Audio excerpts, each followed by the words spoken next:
J'ai une canne. Je m'arrange ma canne. Ouais. Comment vas-tu? Ça va aller.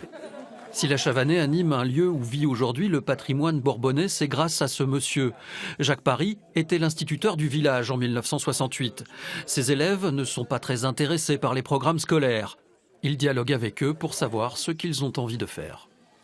Il y a une petite fille qui s'est mise debout et qui a demandé la parole, parce qu'on demandait la parole, y compris moi.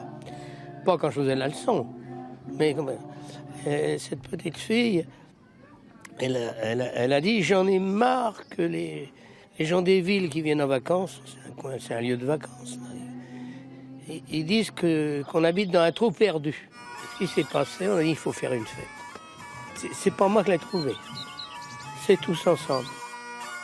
La fête s'organise avec peu de moyens dans le bocage bourbonnais. Un déclic. Dans la foulée, en 1969, naît l'association La Chavanais. Le début d'une aventure qui dure depuis près d'un demi-siècle. C'est tout naturellement que Frédéric, le fils de Jacques, s'est investi dans le projet. C'était ma génération, ces élèves de l'époque. Et puis ça a grossi par la musique. La musique a attiré. Très très vite, la musique est devenue importante, dominante.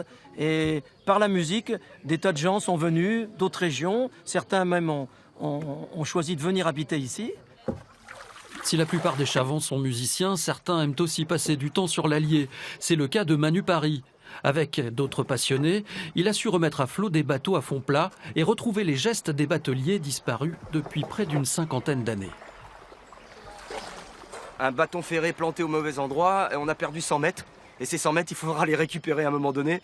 Donc on évite et on essaie de tout de suite comprendre ce qu'il faut faire. Pareil quand on remonte à la voile. À un moment donné, il y a un geste, on se dit « Ah, là, on est pile dedans ». Et on se retrouve en direct avec l'histoire. C'est comme une machine à remonter le temps. Au cœur de l'été, fin juillet, la fête des Chavans marquera les 50 ans de l'association. Aujourd'hui, en plus de 4 générations de Paris, ce sont près de 130 personnes qui partagent cette expérience humaine unique à la ferme d'Ambro. Un lieu hors du temps, ancré dans le bocage, mais ouvert sur le monde grâce à la rivière.